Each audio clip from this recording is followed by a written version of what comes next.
सुप्रभात। Class 12th का board exam बस पास में ही है। आशा है आप लोग जबरदस्त तैयारी कर रहे होंगे। इसी तैयारी को और सुचारू रूप से करने के लिए हम लोग लेके आए हैं आपके लिए एसबीपीडी पब्लिकेशन के लास्ट में जो 4 सेट दिया गया है, उसमें फुल फ्लेज क्वेश्चन 100 मार्क्स का है। उस चारों सेट का हम लोग यहाँ पे डिटेल्ड डिस्कशन करेंगे with MCQ 2 marks question and 5 marks question. इस वाले वीडियो में एमसीक्यू डिस्कशन है, इसके बाद वाले वीडियो में 2 मार्क्स एंड 5 मार्क्स वाला क्वेश्चन होगा। तो चलिए शुरू करते हैं। देख पा रहे होंगे हमारे पास सेट 1 है और ये सेट 1 में एमसीक्यू वाला क्वेश्चन है। तो सबसे पहला जो क्वेश्चन है हमारे पास वो है, for a non trading concern honorarium is an, a या एन है, मतलब किसी नॉन ट्रेडिंग कंसर्न मतलब एनपीओ के लिए हॉनोरेरियम क्या है। तो हॉनोरेरियम एक ऐसा पेमेंट है जो कि एनपीओ के द्वारा किया जाता है सर्विस लेने के बदले। तो एनपीओ के लिए सिंपली ये एक एक्सपेंस कहलाएगा। दूसरा, interest fee unless otherwise stated is treated as. Entrance fee जब तक कुछ नहीं कहा जाए तब तक उसको क्या मानेंगे। तो इंट्रेंस फी जो है किसी किसी क्वेश्चन में आपको बोल सकता है कि इंट्रेंस फी इतना रिसीव हुआ, इसमें से इतना पोर्शन कैपिटलाइज करना। लेकिन अगर क्वेश्चन कुछ भी नहीं कहे, केवल इंट्रेंस फी का अमाउंट दे दे, तो हम लोग हमेशा उस इंट्रेंस फी को क्या मानेंगे, रिवेन्यू। तो हम लोग का यहाँ पे जो आंसर होगा वो हो जाएगा रिवेन्यू इनकम। तीसरा क्वेश्चन है, in the absence of partnership deed the partner shall be allowed interest on the amount advanced to the firm. Advance to the firm का मतलब क्या हो गया कि कोई पार्टनर अगर फर्म को लोन दे रहा है और अगर उस लोन का इंटरेस्ट बताया नहीं गया है कि कितने परसेंट के रेट से, तो हम लोग क्या एज्यूम करेंगे। तो आप लोग पार्टनरशिप के बेसिक क्लास में पढ़ रखे होंगे कि अगर कुछ भी नहीं कहे तो हम लोग लोन का हमेशा रेट मानेंगे कितना, 6% पर एनम।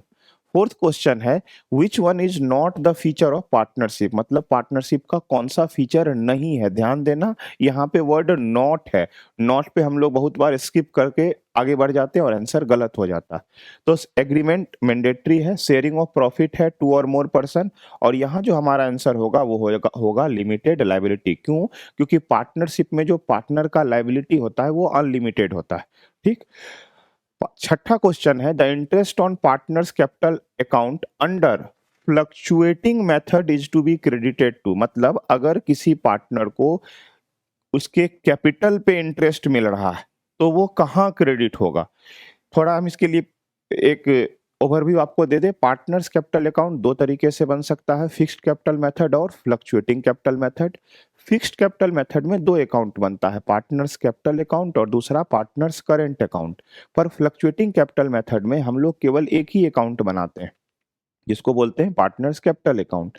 अब जो जो चीज पार्टनर को मिलेगा फर्म के द्वारा वो सारा का सारा चीज पार्टनर के कैपिटल अकाउंट में क्रेडिट होगा, और जो चीज पार्टनर से लिया जाएगा, जैसे मान लो इंटरेस्ट, ये ड्राइंग हो गया या उस ड्राइंग पे लिया जाने वाला इंटरेस्ट, वो सारा का सारा पार्टनर के कैपिटल अकाउंट में डेबिट होगा। तो यहाँ क्या पूछा जा रहा है, यहाँ पूछा जा रहा है कि किसी पार्टनर को जो इंटरेस्ट मिलेगा वो उसके अकाउंट में फ्लक्चुएटिंग कैपिटल मेथड में कहाँ क्रेडिट होगा। पीएल अकाउंट नहीं, इंटरेस्ट अकाउंट नहीं, तो आंसर हो जाएगा हमारा पार्टनर्स कैपिटल अकाउंट। ठीक है, आगे। When debentures are issued as collateral security which entry has to be passed. ये इशू ऑफ डिवेंचर वाले टॉपिक से है। डिवेंचर को जब हम लोग इशू करते हैं कंपनी के द्वारा तो उसमें दो तरह से ट्रीटमेंट हो सकता है, एक विथ पासिंग जर्नल एंट्री और एक विदाउट पासिंग जर्नल एंट्री। ठीक। तो अगर आंसर हम लोग को बोल दे कि किसी स्पेसिफिक मोड में ही बनाना है, विदाउट पासिंग जर्नल एंट्री या विथ पासिंग जर्नल एंट्री, तो वो कैलकुलेशन सेपरेट है, वो लॉन्ग मार्क्स वाले में आएगा। इसमें हम लोगों का जो आंसर होगा वो क्या होगा, ये debenture suspense account to debenture account हम लोग तब पास करते हैं जब हम लोग को विथ पासिंग जर्नल एंट्री बनाना होता है। No entry has to be pass, ये भी एक तरीका है। और आंसर हमारा हो जाएगा ए और बी, क्योंकि ए और बी में दोनों कवर हो रहा, मतलब ऑप्शन सी है और ए और बी उसके अंदर है, तो हमारा आंसर हो जाएगा सी। अब उसके बाद है एनालिसिस ऑफ फाइनेंशियल स्टेटमेंट। एक मिनट रुकिए। Analysis of financial statement involves, मतलब फाइनेंशियल स्टेटमेंट के एनालिसिस में क्या-क्या चीज़ को पढ़ा जाता है? Trading account, PL account, balance sheet, all of the above. तो फाइनेंशियल स्टेटमेंट का तीनों पार्ट है, तो इसीलिए आंसर हो जाएगा ऑल ऑफ द अबव। नवा क्वेश्चन है, which of the following is non profitable organisation? कौन सा नॉन प्रॉफिटेबल ऑर्गेनाइजेशन मतलब एनपीओ? तो Jharkhand academic council, Tata steel, jet Airways, air India, ये सब प्रॉफिटेबल ऑर्गेनाइजेशन है, मतलब प्रॉफिट के लिए स्टार्ट किया गया। तो झारखंड एकेडमिक काउंसिल या बिहार एजुकेशन काउंसिल, अगर ऐसा आंसर होगा तो यही आंसर होगा। 10th क्वेश्चन है, proprietary ratio is calculated by following formula? मतलब सिंपली प्रोप्राइटरी रेशियो का क्या पूछा जा रहा है? फॉर्मूला। तो total assets bye long term loan, ये नहीं है, डेब्ट नहीं है, शेयर, ये है हमारा answer, share holder fund divided by total assets. Proprietary ratio क्या होता है? प्रोप्राइटरी रेशियो का मतलब वो रेशियो जिसकी मदद से हम लोग ये फाइंड करते हैं कि कंपनी का जो टोटल एसेट्स है उसमें प्रोप्राइटर मतलब ओनर के द्वारा लगाया गया पैसा का क्या परसेंटेज या रेशियो है, उसी को बोलते हैं प्रोप्राइटरी रेशियो। इसीलिए यहाँ फॉर्मूला क्या बनता है?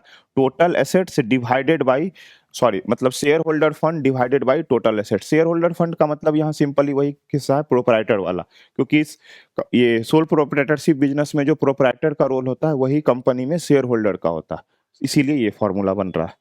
11th में है, एसेट्स और liabilities are shown in their revalued values in, revalued values in new balance sheet, all partner capital account, revaluation, realisation. एक चीज आप हमेशा किसी भी एमसीक्यू के लिए नोट कर लीजिए कि एमसीक्यू में कभी भी एक या दो ऑप्शन पढ़ के टिक नहीं कीजिएगा। क्यों? क्योंकि हो सकता है आखिरी में ऑल ऑफ दीज या नॉन ऑफ दीज करके दे दे, आप शुरुआत का दो टिक करके चले जाएं, खत्म। ठीक, तो इसीलिए ध्यान दीजिएगा। यहाँ ये एक अच्छा क्वेश्चन है। क्यों? क्या लिख रहा है? Assets and liability are shown at their revalued values. Revalued value का मतलब क्या हो गया कि जब मान लीजिए कोई नया पार्टनर आ रहा है, ऐसे तो 3-4 केस बनता है, हम एक एग्जांपल दे रहे हैं कि अगर मान लीजिए फर्म में कोई नया पार्टनर आ रहा है और फर्म के बुक्स ऑफ अकाउंट में पहले से मशीनरी का वैल्यू 1 लाख और नीचे एडजस्टमेंट में दे दिया है कि मशीनरी जो है उसका वैल्यू 10% कम है, तो रीवैल्यूएशन अकाउंट में हम लोग को 10% वाला अमाउंट मतलब 10,000 लिखना है। पर अब नए वाले बैलेंस शीट में पार्टनर के आ जाने के बाद जो बैलेंस शीट बनेगा उसमें हम लोग जो वैल्यू लिखेंगे वो 90,000 होगा। मतलब पुराने वाले बैलेंस शीट में 1 लाख, नए वाले बैलेंस शीट में 90,000, और जो डिफरेंस अमाउंट है वो जाता है कहाँ? Revaluation account. यहाँ डिफरेंस अमाउंट के बारे में नहीं पूछ रहा है, यहाँ पूछ रहा है कि नया वाला जो रिवैल्यूड वैल्यू है वो कहाँ जाएगा। अगर डिफरेंस अमाउंट पूछता तो हमारा आंसर होता रिवैल्यूएशन अकाउंट, पर यहाँ क्या पूछ रहा है कि नए वाले में नया वाला अमाउंट कहाँ जाएगा, तो इसीलिए हमारा आंसर हो जाएगा न्यू बैलेंस शीट। नॉर्मली यहाँ पे बच्चा रिवैल्यूएशन अकाउंट ही टिक कर देगा। क्यों? क्योंकि रिवैल्यूड वैल्यू वगैरह पढ़ेगा, रिवैल्यूएशन से मिलता जुलता राइमिंग वर्ड लगेगा, टिक करके आगे निकल जाएगा, गलत हो जाएगा। ठीक है, तो इस पेज में शायद 11 ही है, नेक्स्ट पेज पे चलते हैं।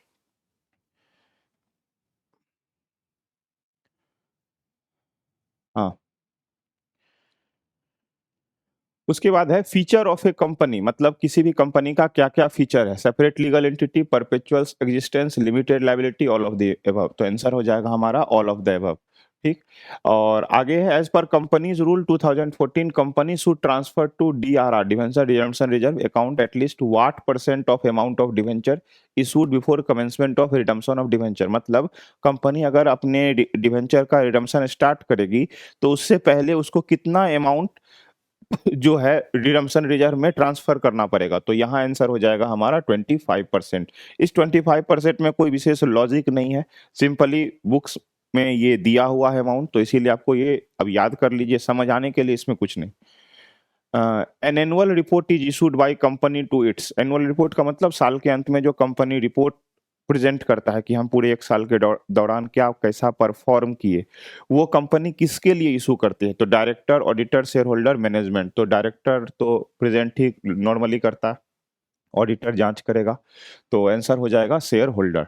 What will be the value of goodwill at twice the average of last 3 year profit if the profit of last 3 year were 4, 5 and 6। अच्छा, मतलब गुडविल से क्वेश्चन है, साधारण क्वेश्चन है कि कंपनी का पीछे के 3 साल में जो प्रॉफिट अर्न किया गया है 4,000, 5,000 और 6,000 है। एवरेज प्रॉफिट और number of year of purchase दिया हुआ है कितना? 2। तो इससे आंसर फाइंड करना है। देखिए ऐसे है तो एमसीक्यू, पर थोड़ा मोड़ा कैलकुलेशन एमसीक्यू में भी आ सकता है, इसीलिए इसके लिए तैयार रहिएगा। छोटा सा क्वेश्चन है, तुरंत बनता है। हम्म,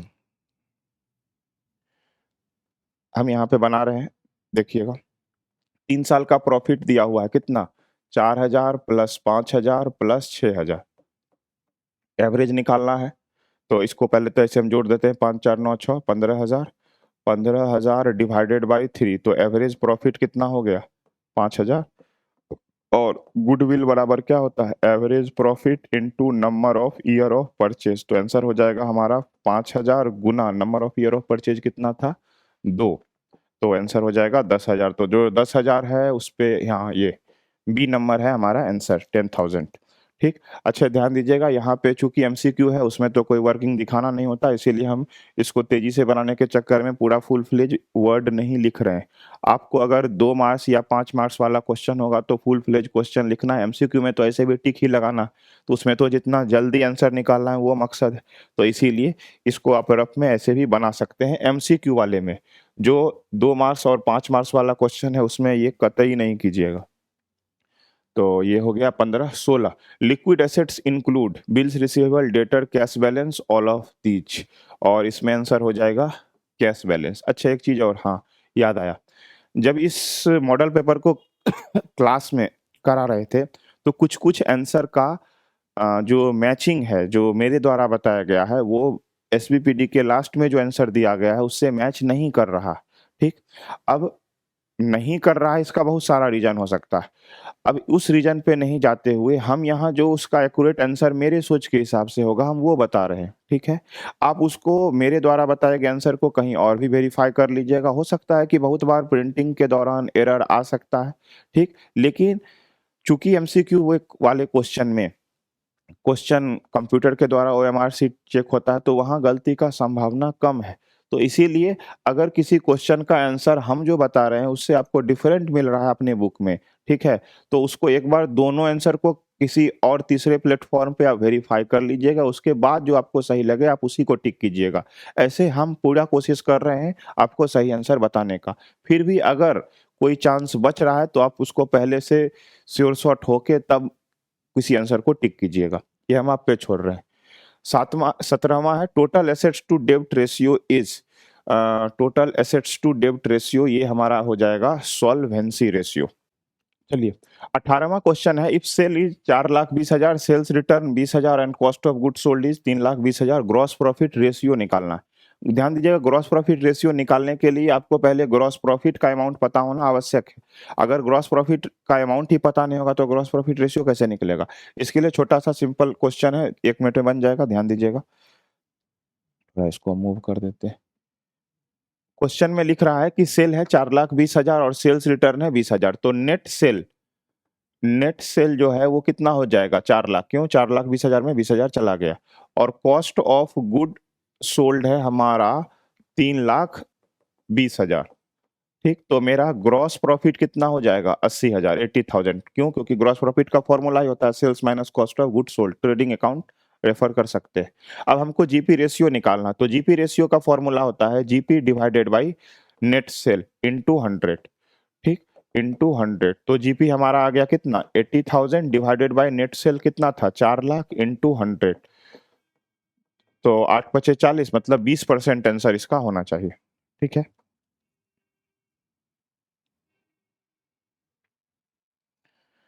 अब when current ratio is 2:5 and amount of current liability is 25,000 what is the amount of current assets? Ratio से क्वेश्चन है, साधारण सा है, करंट रेशियो दिया हुआ है, करंट लाइबिलिटी दिया हुआ है और हमको फाइंड क्या करना है? ये मतलब करंट एसेट्स का अमाउंट। करंट रेशियो का फॉर्मूला जान रहे होंगे, करंट रेशियो का फॉर्मूला होता है current assets divided by current liability. तो current ratio is equals to होता है current assets divided by current liability और करंट रेशियो हम लोगों को दिया हुआ है कितना? 2:5। तो अब हम लोग इस पे सीधे वैल्यू पुट कर देंगे 2:5 is equals to current assets current liability में किसका वैल्यू दिया हुआ? तो करंट लायबिलिटी का दिया हुआ कितना? 25,000 तो करंट लायबिलिटी के सामने लिख दीजिए कितना? 25,000। ये क्वेश्चन मार्क यही आपको फाइंड करना है, करंट एसेट्स है।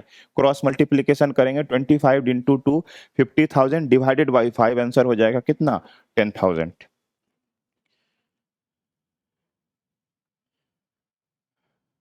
तो आंसर 10,000 खोज लीजिए कहीं पे हाँ यहाँ ए नंबर 10,000 है। अगला है which of the following activities comes under financing activity. Financing activity cash flow से क्वेश्चन है। 3 तरह का एक्टिविटी होता है, ऑपरेटिंग, इन्वेस्टिंग, फाइनेंसिंग। पैसा इनफ्लो आउटफ्लो से रिलेटेड जो होगा फाइनेंसिंग होगा, एसेट से रिलेटेड इन्वेस्टिंग होगा, डे टू डे एक्टिविटी से ऑपरेटिंग होगा। तो इसमें क्या पूछ रहा है, फाइनेंसिंग एक्टिविटी। तो पैसा कहाँ से आया जा सकता है, तो कैश से लिए तो ऑपरेटिंग जाएगा, परचेज ऑफ मशीनरी इन्वेस्टिंग जाएगा, purchase of debenture. Purchase of debenture, अब यहाँ देखो 2 केस हो सकता है। अगर कोई नॉर्मल आदमी जो फाइनेंसिंग वाला काम नहीं करता, मतलब जिसके पास कंपनी नहीं है, जैसे हम आप अगर डिवेंचर परचेज करेंगे तो मेरे लिए वो इन्वेस्टिंग एक्टिविटी हो जाएगा। कंपनी डिवेंचर 2 चीज कर सकता है, या तो इशू कर सकता है या रिडीम कर सकता है, परचेज नहीं करता। वर्ड पे ध्यान देना। तो इसीलिए मेरे हिसाब से इसका आंसर होगा receipt from issue of share, क्योंकि फाइनेंसिंग एक्टिविटी में पैसा शेयर से आएगा या कंपनी बायबैक करता है तो वो हो जाता है किसमें, फाइनेंसिंग एक्टिविटी में। अगला, एटलीस्ट व्हाट परसेंट, प्रेजेंट यहाँ पे परसेंट होगा, एटलीस्ट व्हाट परसेंट, बार बार गलती हो जाती। At least what percent of nominal value of non-contribution part of debenture to be redeemed investment in a specified security have to be made? तो यहाँ पे answer हो जाएगा 15%। ऐसे इसका 15-25 दोनों में हमको थोड़ा कंफ्यूजन है, तो 15% मेरे हिसाब से आंसर होना चाहिए। ऐसे 25% भी हो सकता है, आप एक बार कंफर्म कर लीजिएगा। अगला, patent are shown, patent are shown in the balance sheet under the head. Patent किस हेड के अंतर्गत आएगा, patent goodwill, patent, copyright, intangible assets है, तो एसेट्स के अंतर्गत आएगा। तो रिजर्व एंड सरप्लस नहीं जाएगा, लोन्स एंड एडवांस नहीं, करंट एसेट्स नहीं जाएगा, तो कहाँ चला जाएगा, non current assets. Goodwill is expense, income, assets, none of this, तो आंसर हो जाएगा एसेट्स, इंटेंजिबल एसेट्स है। Accounting standard 26 relates to, goodwill के लिए होता है, तो accounting standard 26 relates to accounting policy, valuation of stock, cash flow, यहाँ भी केस लिख दिया, कैश फ्लो होगा, और नन ऑफ दिस। तो आंसर इसमें होगा मेरे हिसाब से नन ऑफ दिस। क्यों, क्योंकि AS26 जो है गुडविल से रिलेटेड, और गुडविल यहाँ ऑप्शन में नहीं, कैश फ्लो स्टेटमेंट है पर उसका AS3 होता है, तो इसीलिए यहाँ पे ये आंसर हमको नन ऑफ दिस लग रहा है। अब fictitious assets is preliminary, underwriting, accumulated loss, all of this, तो यहाँ पे आंसर हो जाएगा ऑल ऑफ दिस। प्रिलिमिनरी, ये फिक्टिशियस एसेट्स का मतलब क्या हो गया, वैसा एक कोई एसेट्स जो कि केवल बुक्स में प्रेजेंट है पर उसका कोई वर्थ नहीं, तो इन तीनों, ये तीनों कैटेगरी वो फुलफिल कर रहा है, तो इसीलिए आंसर हो जाएगा कौन सा, ऑल ऑफ दीज। आगे,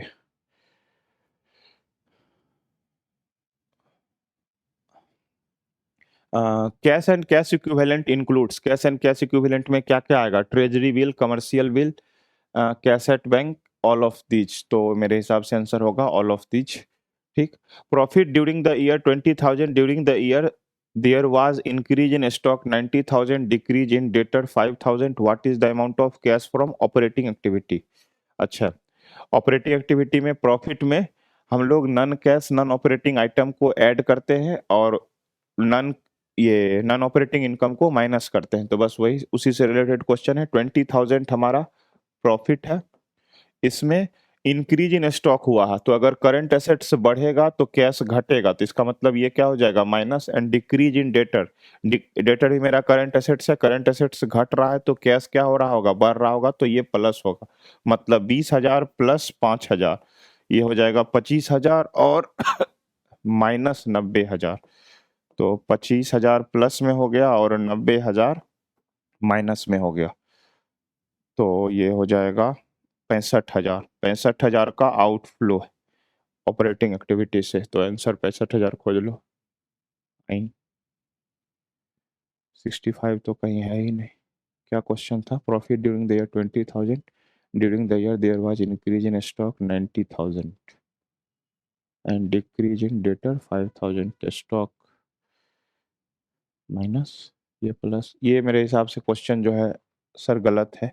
क्यों, क्योंकि किसी भी हाल से इस चारों में से तो कोई नहीं मिलेगा अगर अमाउंट ये रखा जाए तो एक बार आप खुद भी बना के देख सकते हैं अगर कभी बनाए होंगे तो। ठीक, आगे, विच of the following is not an example of cash outflow, कौन सा आउटफ्लो का एग्जाम्पल नहीं है, रीपेमेंट ऑफ लोन पैसा जाएगा, डिक्रीज इन क्रेडिटर जाएगा, इशू ऑफ शेयर पैसा आएगा। तो मेरे हिसाब से यही होगा, इसे रिडम्पशन ऑफ डिवेंचर, हाँ, इसमें भी पैसा जाएगा, तो आंसर हो जाएगा इशू ऑफ शेयर।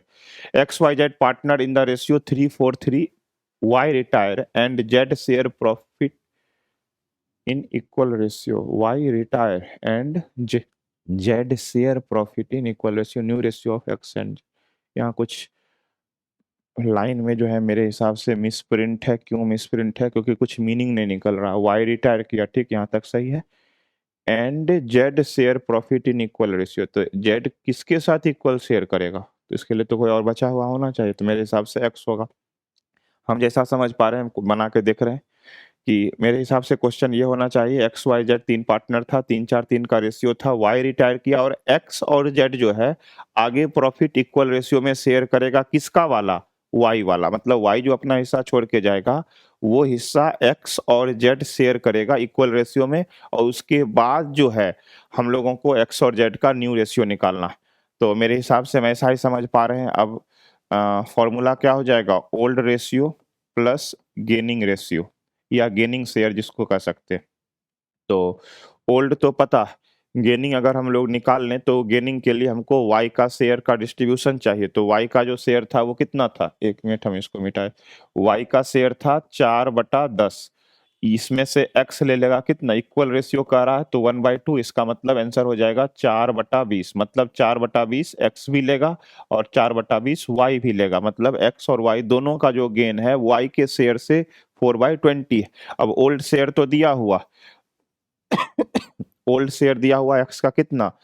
3/10, और वाई का भी दिया हुआ है, सॉरी वाई तो रिटायर हो गया, जेड का दिया हुआ है कितना? 3/10, प्लस गेन कितना हो रहा है? गेन ये वाला हो रहा है, और दोनों का इक्वल गेन हो रहा है, इसीलिए 4/20, 4/20। तो आंसर यहाँ हो जाएगा 20, 2, 6 प्लस 4, 10/20, 20, 2, 6 प्लस 4, 10/20। ठीक, तो आंसर हो जाएगा 10-10, मतलब 1:1, ये हमारा आंसर है। ठीक, आगे debtor turnover ratio, debtor turnover ratio net credit sale divided by average debtor cost of goods sold sale, ये आंसर हो जाएगा ये 30 का A. Income and expenditure account is prepared, income and expenditure account कौन बनाता है? Trading, industrial, non trading, all नहीं, answer हो जाएगा नॉट फॉर प्रॉफिट, मतलब C. Donation received for specific objective will be shown, मतलब खास पर्पस के लिए अगर कोई डोनेशन रिसीव हुआ तो वो कहाँ जाएगा? खास पर्पस के लिए अगर कोई डोनेशन रिसीव होता है तो वो हमारा लायबिलिटी होता है, और लायबिलिटी हमेशा बैलेंस शीट में जाता है। तो इनकम एंड एक्सपेंडिचर एसेट्स, ये आंसर हो जाएगा ये balance sheet liability. Payment of honorarium to secretary treated है, ये क्वेश्चन पीछे भी आया था, तो आंसर हो जाएगा हमारा रिवेन्यू एक्सपेंडिचर। एक मिनट, आगे क्लियर कर रहे हैं। और इतना ही है। उसके बाद है पेमेंट ऑफ, ये sorry, preparation of partnership agreement is, मतलब partnership deed compulsory, voluntary, partially compulsory, none of this, तो आंसर हो जाएगा वॉलंटरी। ध्यान देना, यहाँ एक कंफ्यूजन रहता है, एग्रीमेंट कंपलसरी है, एग्रीमेंट कैसे होगा ओरल या रिटन? ये कंपलसरी नहीं, अपने मन पे, इसीलिए इसको हम लोग वॉलंटरी टिक करेंगे। Recording of an unrecorded liability on the reconstitution of a partnership firm will be, मतलब कोई ऐसा लायबिलिटी था जो पहले बुक्स ऑफ अकाउंट में नहीं लिखा हुआ था, अब अगर उसको लिखेंगे मतलब लायबिलिटी बटेगा, तो सिंपली लॉस होगा, तो आंसर हो जाएगा लॉस। ठीक, अगला तीसरा, कहाँ है भाई यार? Profit and loss on revaluation eight the time of admission of a partner is born by, अच्छा, मतलब जब कोई पार्टनर फर्म में इंटर करता है तो उस टाइम अगर जो ओल्ड पार्टनर लोग जो मिलकर रिवैल्यूएशन अकाउंट बनाता है, अगर उससे कोई प्रॉफिट या लॉस होगा तो किस में बटेगा? बॉर्न बाई का मतलब हो गया ढोना सहना।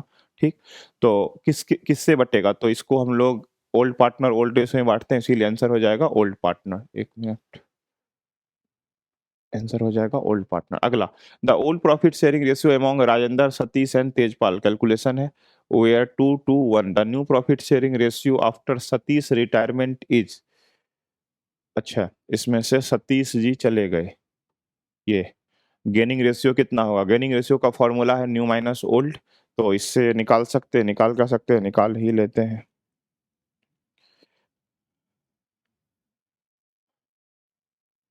गेनिंग रेशियो निकालना है किसका? सतीश चला गया तो राजेंद्र और तेजपाल का, तो दिख रहा है, हाँ दिख रहा है। राजेंद्र और Tejpal. Gaining ratio is equals to क्या होता है, न्यू माइनस ओल्ड। ध्यान देना हम यहाँ पे जो है शॉर्ट में लिख रहे हैं, एमसीक्यू है इसीलिए लॉन्ग आंसर या शॉर्ट आंसर रहेगा उसमें नहीं लिखना, बस नहीं तो क्लियर हो जाएगा। क्लियर मतलब नंबर नहीं देगा, ठीक।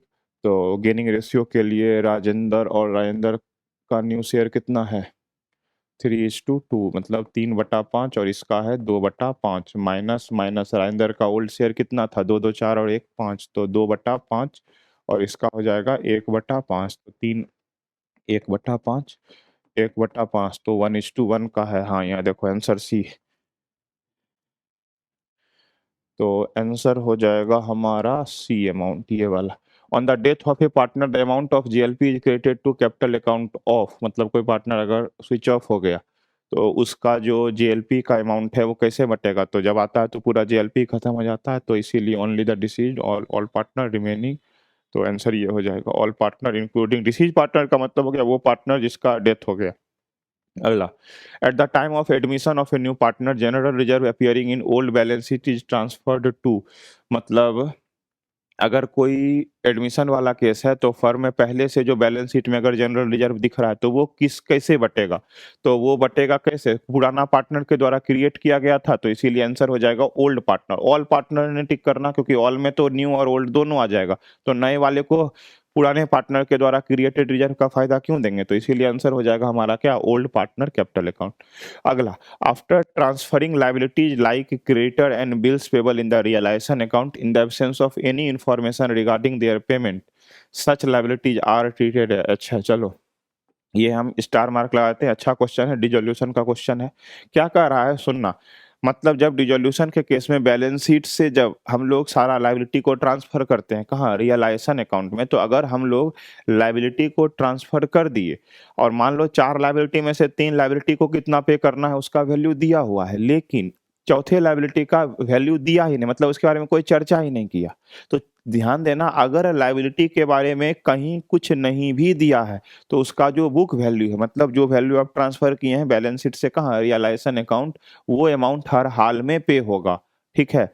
अच्छा यहाँ एक और चीज है कि सीबीएसई में पिछले साल एक चेंज आया था, क्या चेंज आया था कि सीबीएसई में पिछले साल से पहले एक नियम था एसेट्स के रिगार्डिंग, कि अगर एसेट्स में उसका कोई वैल्यू नहीं दिया है तो हम लोग उसको नील मानेंगे, पर पिछले साल से सीबीएसई क्या कर रहा है, उसको ये नोटिफिकेशन के जरिए आया था, सैंपल पेपर में भी था, सीबीएसई के भी सैंपल पेपर में था, वो क्या बता रहा है कि अगर किसी एसेट्स का कोई वैल्यू नहीं भी दिया है तो उसको हम लोग एटलीस्ट जो उसका बुक वैल्यू है उस पे हम लोग रिकॉर्ड करेंगे ही करेंगे, पर बिहार बोर्ड में हमको ऐसा वैसा कोई इन्फॉर्मेशन नहीं मिला, तो इसीलिए चूंकि अगर मिला होगा तो आप लोग कृपया शेयर कीजिएगा, हमको अभी तक देखने को नहीं मिला, ठीक। तो इसलिए अगर एसेट्स के रिगार्डिंग यही सेम क्वेश्चन आ जाएगा तब उसमें हम लोग नो लिखेंगे, ठीक। पर अगर लायबिलिटी के रिगार्डिंग हो जाएगा तो लायबिलिटी के रिगार्डिंग तो कहीं कंफ्यूजन ही नहीं, क्योंकि लायबिलिटी या बिना पे किए कैसे बिजनेस बंद करेंगे, तो इसीलिए हमेशा इसमें जो आंसर होगा वो होगा फुल्ली पेड, ठीक है। और अगर इसके रिगार्डिंग अगर बिहार बोर्ड में कोई होगा तो कृपया भेजिएगा, हमको अभी तक नहीं मिला।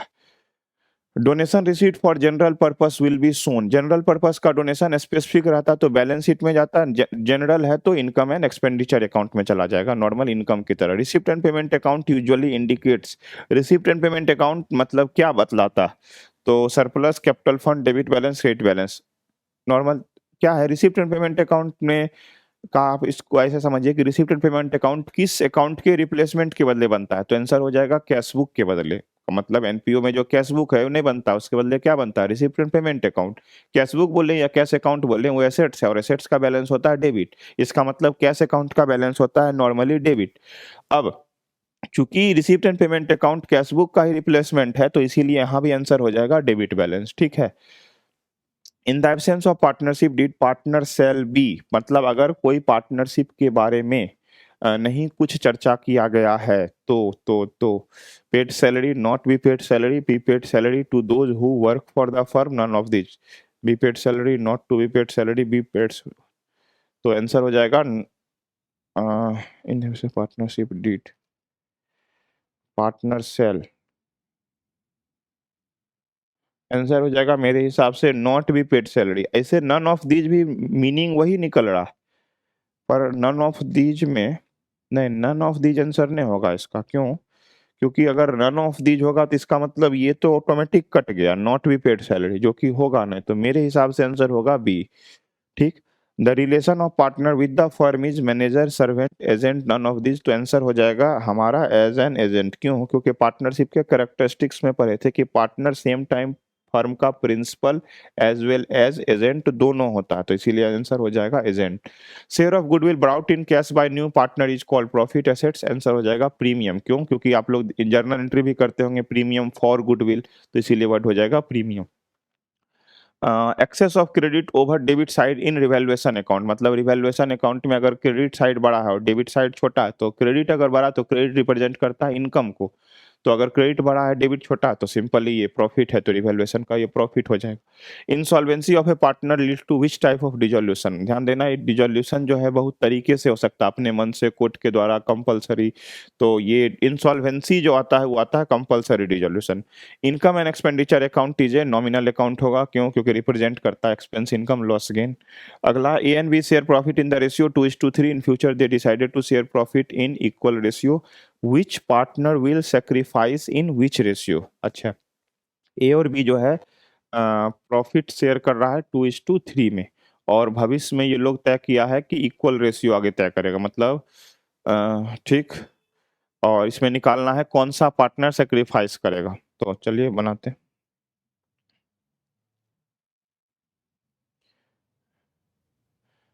सेक्रीफाइसिंग रेशियो का फॉर्मूला अगर याद हो तो sacrificing ratio is equals to क्या होता है, ओल्ड माइनस न्यू। ठीक, तो ओल्ड रेशियो ए और बी का, तो ए का ओल्ड रेशियो कितना है 2/5, और इसका है 3/5, माइनस माइनस इक्वल शेयर कर रहा है, दो पार्टनर है 1/2, तीन रहता 1/3, फोर रहता 1/4। ठीक, अब अगर इसमें हम लोग इसका निकालें तो 10, 5, 2, 4 घटाओ 5 माइनस, तो -1/10, और 10, 5, 2, 6 घटाओ 1, सॉरी सॉरी, 6 घटाओ 5, 1/10, मतलब ये जो है ये गेन कर रहा है और ये सेक्रीफाइस कर रहा है। क्यों? ध्यान देना, सेक्रीफाइसिंग रेशियो निकालने में अगर किसी आंसर में माइनस आ जाए तो इसका मतलब वो गेन कर रहा है। ठीक, और अगर गेनिंग रेशियो निकालने में अगर किसी का आंसर माइनस आ जाए इसका मतलब वो सेक्रीफाइस कर रहा है। यहाँ पे अभी हम लोग कैलकुलेट किए क्या कि सैक्रिफाइसिंग रेशियो निकालने में इसका आंसर माइनस हो रहा है, इसका मतलब ये मतलब गेन कर रहा है, तो इसका मतलब बी ही सैक्रिफाइस कर रहा होगा, पहला चीज। दूसरा चीज, हमेशा याद रखना कि हमेशा जो अमाउंट ऑफ सैक्रिफाइस होगा वो अमाउंट ऑफ गेन के बराबर होगा, मतलब जितना कोई पार्टनर लोग अकेले या मिलके लूज करेगा उतना ही कोई पार्टनर मिलके या अकेले गेन करेगा। तो इसीलिए यहाँ पे जो आंसर है माइनस और प्लस में आया पर अमाउंट इक्वल है। ठीक, तो यहाँ पे खोजो तुम, कहाँ पे गया, कहाँ पे गया, पूछ किसका रहा था, अच्छा सेक्रीफाइस पूछ रहा, तो सेक्रीफाइस में हमारा आंसर हो जाएगा, सॉरी सॉरी सॉरी, बी नहीं, ये बी सेक्रीफाइस 1:10। ठीक, अगर यहीं पे गेन पूछता ना, अगर मान लो हम ऐसे उधर रुको पूरा देखते हैं, अगर इसी में गेन पूछता, नहीं गेन तो ऑप्शन में भी नहीं, अगर गेन पूछता तो ए गेन करेगा कितना 1/10। ठीक, आगे, in which year the partner 1932 the sacrifice of old partner is, sacrificing ratio simple पूछ रहा है तो ओल्ड माइनस न्यू, कहाँ न्यू माइनस ओल्ड, तो गेनिंग का है ये। गुडविल इज इंटेंजिबल एसेट्स, बीच बीच में हल्का दे देता, व्हेन हल्का तो सब, when realization expenses are paid by the firm on behalf of partner such expenses are debited to, मतलब अगर कोई रियलाइजेशन एक्सपेंस किसी पार्टनर के बिहाफ पे दिया जा रहा है, मतलब किसी पार्टनर के बदले दिया जा रहा है, तो उस केस में क्या होगा, सिंपली जिसके बदले दिया जा रहा है उसके कैपिटल अकाउंट को घटा देंगे, और कैपिटल जब घटता है तो डेबिट होता है, तो डेबिटेड टू रियलाइजेशन ने partners capital account.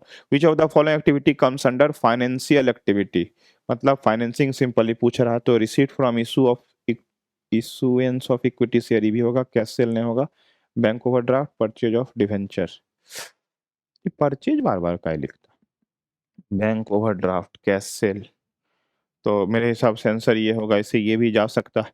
Life membership fee received by a club is no shown in, life membership एक बार मिलेगा, नॉन रेकनिंग नेचर है, आंसर हो जाएगा बैलेंस शीट। ठीक, हम बार बार बोल रहे हैं मेरा आंसर हो सकता है बुक के द्वारा दिए गए आंसर से भिन्न है, ठीक है, तो इसीलिए एक बार क्रॉस चेक कर लेना। Receipt and payment account is, receipt and payment account cash है तो मतलब real account. Income and expenditure account is prepared, कौन बनाता है तो एनपीओ बनाता है, तो बाई नॉट फॉर प्रॉफिट और लॉस। पेमेंट ऑफ ऑनर, ये तीसरा बार इसमें दिया। Revenue expenditure, outstanding subscription is an, अच्छा हाँ, इस क्वेश्चन को भी हम स्टार मार्क लगा रहे हैं। है क्वेश्चन आसान, पर यहाँ गलती क्या होगा हम सो बता देते हैं। नॉर्मली आउटस्टैंडिंग वर्ड हम लोग वहाँ पढ़ते हैं जहाँ कोई एक्सपेंस का चर्चा हो, और आउटस्टैंडिंग एक्सपेंस हमारे लिए, मेरे लिए हमेशा क्या होता है, लाइबिलिटी। पर एनपीओ के लिए जो आउटस्टैंडिंग के साथ एक वर्ड लगा है सब्सक्रिप्शन, मतलब एनपीओ का कमाई बाकी है। तो अगर एनपीओ का कमाई बाकी होगा तो वो एनपीओ के लिए हमेशा क्या होगा, एसेट्स। तो खोज लो एसेट्स, एसेट्स है ही नहीं। Income, expense, liability, none of this. हम यहाँ पे आंसर इनकम मान रहे हैं, ठीक। ऐसे एसेट्स होना चाहिए, इसे एक बार देख लेना। मेरे हिसाब से अगर एसेट्स नहीं है तब second preference income. Excess of assets over liability non trading concern is, capital, capital answer हो जाएगा कैपिटल फंड। ये क्या हम सो बता देते हैं, जैसे मान लो अगर किसी एनपीओ का बैलेंस शीट बनाओगे, इधर है एसेट्स, इधर है लायबिलिटी, इधर का टोटल है मान लो 10 लाख, और इधर का कैपिटल फंड को छोड़ के जो, इधर अगर 10 लाख है तो इधर भी 10 लाख होगा। कैपिटल फंड को छोड़ के जो पूरा लायबिलिटी है वो है मान लो 8 लाख, तो कैपिटल फंड ही कितना होगा, 2 लाख। तो इस 10 लाख में 8 लाख गया तो बैलेंस क्या बचा, कैपिटल फंड, इसीलिए आंसर हो जाएगा कैपिटल फंड। एक company share holder fund was 8 lakh in the year 20, it become 12 lakh in the year 21, what is the percentage of change. मतलब सिंपल पूछ रहा है कि कितने प्रतिशत से बदलाव आया। तो चेंज निकालने का सिंपल फॉर्मूला है change divided by original, change divided by original into 100। ठीक, तो कितना से बदला, 8 से 12 पे गया, बदलाव कितने से हुआ, 4 लाख डिवाइडेड बाई, कहां से बदलाव शुरू हुआ, 8 लाख से। तो 4 लाख डिवाइडेड बाई 8 लाख गुना 100, तो आंसर हो जाएगा 50%। खोजो, हाँ ये 50%। ठीक, कोई अगर दिक्कत होगा इन सबको समझने में तो टिप्पणी कमेंट बॉक्स नीचे।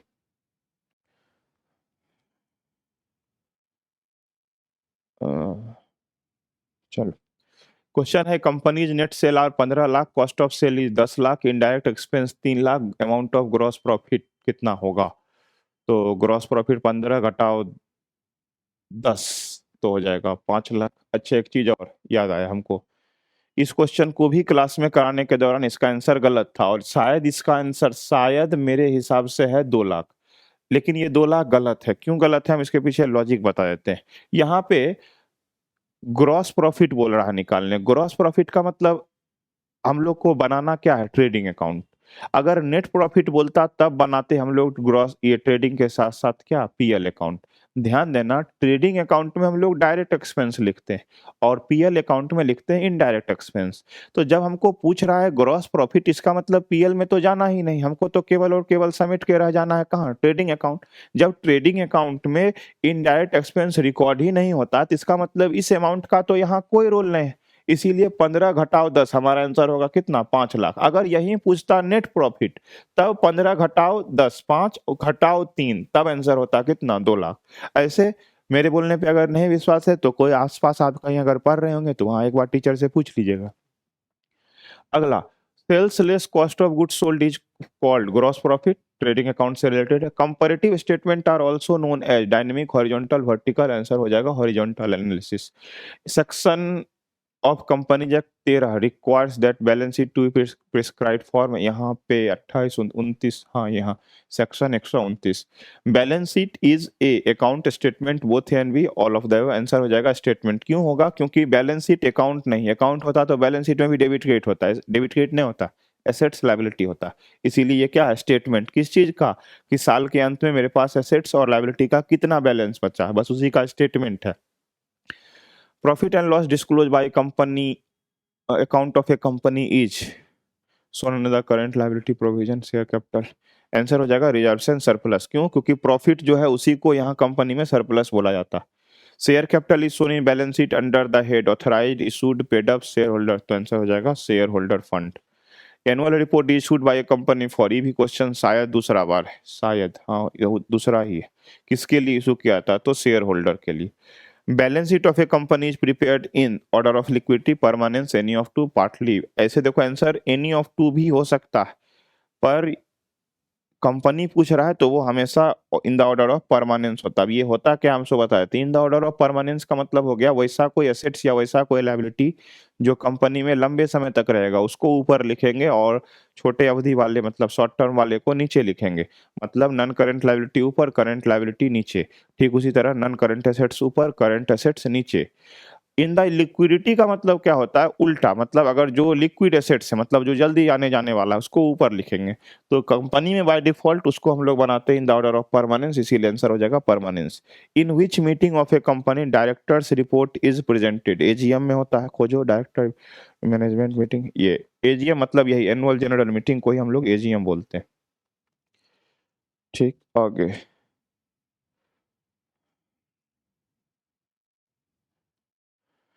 All receipt of capital nature are shown in, capital nature का आ जाएगा कहाँ, बैलेंस शीट में। रिवेन्यू नेचर रहता है इनकम एंड एक्सपेंडिचर में। Debenture premium can be issued to, write off discount, write off premium, redemption of debenture, write off capital loss. Answer हो जाएगा ऑल ऑफ दीज। ठीक, क्योंकि कैपिटल प्रॉफिट होता है, कैपिटल प्रॉफिट का इस्तेमाल हम लोग इन सब चीज के लिए कर सकते हैं। Debenture is a part of, share capital नहीं, लॉन्ग टर्म बोरोइंग हो सकता है, ओन्स कैपिटल नहीं। आंसर हो जाएगा long term borrowing. Premium on redemption of debenture account is real, nominal, personal. Answer हो जाएगा मेरे हिसाब से नॉमिनल। क्यों, क्योंकि गेन होता है और गेन रिलेट होता है nominals. Discount on loss of issue of debenture is deduction from SPR assets, realisation credit side. Answer हो जाएगा deduction from securities premium reserve. क्यों, इसके पीछे कारण क्या है, ये जो प्रीमियम रिसीव होता है कैपिटल प्रॉफिट होता है, और अगर कोई लॉस हो रहा है तो कैपिटल लॉस हो रहा है, तो नियम है कि कैपिटल लॉस को कैपिटल एसेट्स से हम लोग नेट करते हैं, मतलब राइट ऑफ करते हैं। तो इसीलिए आंसर हो जाएगा reduction from SPR. Convertible debenture can not be issued at a discount if not immediately converted, both none of this. तो आंसर हो जाएगा they are to be immediately converted. इसके ये सिंपली इसको आप ऐसे रट ही लीजिए, क्योंकि इसका लॉजिक एक तो लंबा हो सकता है, दूसरा मुश्किल है यहाँ बताना। Debentures holder are called creditor, debtor, owner, banker. तो आंसर हो जाएगा creditor. Generally debentures are secured. क्यों, क्योंकि सिंपली कर्जा, कर्जा बिना विश्वास के तो होगा नहीं। उसके बाद rate of interest on debenture 12, 20, 6, 15। Answer हो जाएगा फिक्स रेट। रेट फिक्स रहता है, कितना परसेंट का रेट होगा ये नहीं फिक्स रहता। Preparation of cash flow statement is mandatory, recommendatory, required company act, none of this. तो यहाँ पे आंसर सी हो जाएगा। अब ये क्या होगा सी, या ये क्वेश्चन क्या हम सो बता देते हैं। देखो फाइनेंशियल स्टेटमेंट में चार चीज इंक्लूड होता है, ट्रेडिंग, पीएल, बैलेंस शीट और कैश फ्लो। ठीक, अब अगर सोल प्रोप्राइटरशिप है और कंपनी है तो वो चाहे तो आखिरी जो फाइनेंशियल स्टेटमेंट जो हम बोले कैश फ्लो स्टेटमेंट, वो चाहे तो नहीं भी बना सकता, ये तीनों तो बनाएगा। पर कंपनी के लिए 2013 के बाद से मैंडेटरी हो गया है, मतलब कंपनी के लिए 2013 के बाद से cash flow statement financial statement का पार्ट बनना मजबूरी। ठीक, तो इसीलिए आंसर हो जाएगा required under the company act, क्योंकि कैश फ्लो पूछ रहा।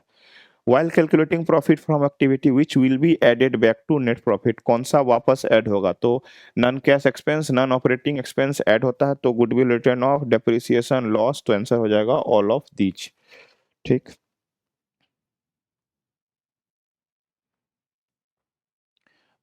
Dividend received by financial enterprises is shown in cash flow statement under which activity.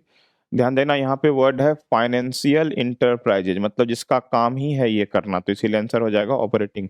Profit during the year 20,000, during the year there was increase stock 9,000, decrease in stock 5,000, what is the amount of cash from operating activities. ऐसा question शायद और था कहीं, चलो बनाते। 20,000 का profit है, ठीक, और क्या कर रहा है, स्टॉक इंक्रीज हुआ है कितना से, 9,000 से। तो अगर स्टॉक बढ़ा है तो कैश जाएगा, माइनस होगा। और डिक्रीज इन ये है करंट एसेट्स, मतलब घटा है, तो कैश में क्या होगा, प्लस। तो 20,000 में 5,000 जोड़ देना, मतलब 25,000।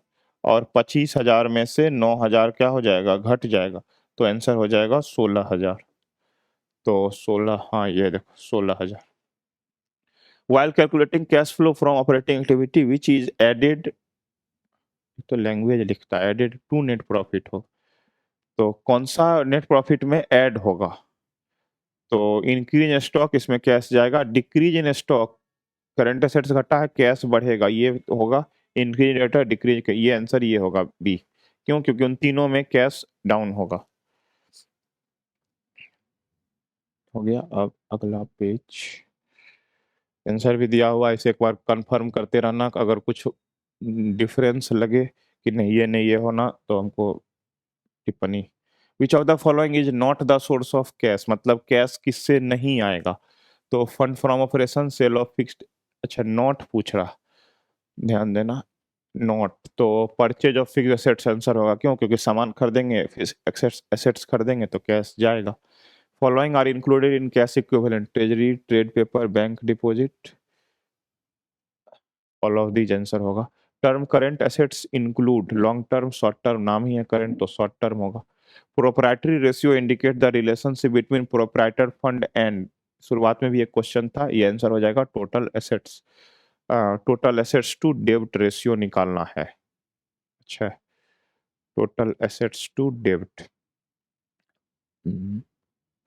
तो इसका फॉर्मूला होता है total assets divided bye long term liability. अब यहाँ पे है थोड़ा क्या, क्वेश्चन में एक केवल कैलकुलेशन है कि यहाँ लॉन्ग टर्म नहीं दिया है, टोटल दिया है और करंट दिया है। ध्यान देना, long term liability plus current liability बराबर होता है टोटल लायबिलिटी। अब अगर हमको लॉन्ग टर्म निकालना है तो अगर इसको यहाँ से यहाँ लेके चल जाए तो लॉन्ग टर्म निकल जाएगा ना। तो टोटल लायबिलिटी कितना दिया हुआ है? 2,60,000। और शॉर्ट टर्म कितना दिया हुआ, मतलब ये करंट लायबिलिटी कितना? 40,000। तो 2,60 में से 40 गया, कितना बच जाएगा? 2,20,000। उस 2,20,000 को भाग दे देंगे किससे? 7,70,000 से। तो 7,70,000 डिवाइडेड बाई 2,00,000 कितना था? 20,000। तो 1 मिनट रुको, 77 डिवाइडेड बाई 22 तो 3.5, 3.5, हाँ ये देखो, ये तुम्हारा आंसर हो जाएगा। Equity share capital, reserve and surplus, total assets proprietor, अच्छा मतलब प्रोप्राइटरी रेशियो निकालना है, मतलब एसेट्स का कितना भाग प्रोप्राइटर मतलब मालिक के पैसा से बना। तो इक्विटी शेयर कैपिटल रिजर्व, अच्छा ध्यान देना, रिजर्व एंड सरप्लस भी ओनर का ही पैसा कहलाता है। इसका मतलब इनडायरेक्ट रूप से ये पैसा हो गया 15,7 22,50,000 और टोटल एसेट्स है 45, तो 22,50 गुना 2 45, तो आंसर हो जाएगा 50%। ये हो जाएगा 50%। To test the liquidity of concern which of the following ratio is useful, capital turnover ने एसिड टेस्ट रेशियो स्टॉक, हाँ ये आंसर हो जाएगा B. Proprietary ratio is calculated by, ये क्वेश्चन भी शायद दोबारा आया, शेयर होल्डर फंड।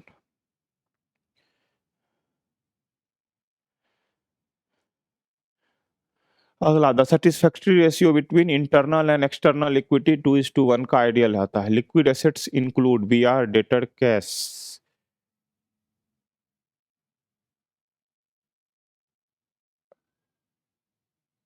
तो आंसर हो जाएगा कैश। शायद यहाँ भी आंसर नहीं, गलत था, हमको देख देख ही लेते हैं, 1 मिनट। 94 का बी, नहीं 94 का बी, नहीं सॉरी 95 ना, 95 का डी। तो पंच ऑल ऑफ दीज नहीं होगा, कारण है क्या? देखो यहाँ लिक्विड एसेट्स पूछ रहा है, अगर करेंट एसेट्स पूछता ना तब ऑल ऑफ दीज हो सकता था, लिक्विड मेरे हिसाब से नहीं होगा। ठीक, ऐसे क्या कर सकते हैं? Operating ratio is profitability ratio, the ideal current ratio 2:1। Break even point एक ऐसा पॉइंट जहां खर्चा आमदनी बराबर हो, जो कहीं total cost more, total cost less, total cost half, total cost equal, answer हो जाएगा D. Common size financial statement are mostly prepared, proportion percentage बन तो दोनों से सकता है, मोस्टली बनता है परसेंटेज से। Tangible assets of a company increase from 4 lakh to 5 lakh, what is the percentage of change? बदलाव पूछ रहा है, सिंपल। 4 लाख से 5 लाख पे आया, कितना बदला हो गया? 1 लाख। कहाँ से चले थे? 4 लाख, तो 1 लाख डिवाइडेड बाई 4 लाख गुना 100, तो आंसर हो जाएगा 25। तो ये हो जाएगा आंसर, कौन सा? बी ही ना, हाँ बी यही हो।